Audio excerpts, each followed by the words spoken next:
To record your screen, Screencast-O-Matic is a free and easy option. I've got the link in the description. You start by launching or downloading the free recorder, and it'll pop up at the bottom of your screen.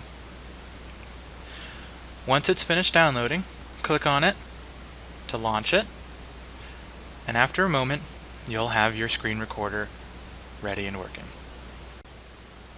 Okay, so you've got your Screencast-O-Matic recorder ready, and you've got your whatever you want to record, like a class PowerPoint. You can choose what's going to get recorded by moving this square around or resizing it. You can choose to just record your screen or add a webcam when you click that button, and make sure you actually select that your webcam. It'll ask you if it looks good to you, hit OK, and there we go. You can only record up to 15 minutes of time with Screencast-O-Matic, and it'll have a small watermark on the bottom, but that's okay, it'll be enough to get you started. So once you hit record, now we're recording, and you can see how much you've recorded on the bottom.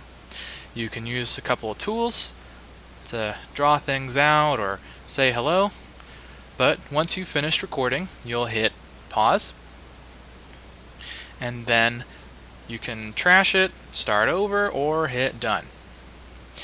When you hit done, you'll hit save, and although we'll be uploading this to YouTube, I encourage you to start just by saving it to your computer.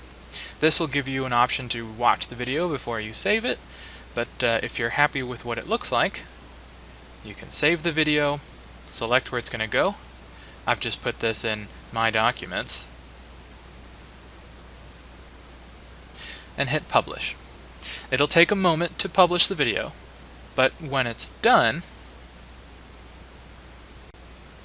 you'll have a working video saved in your Documents folder.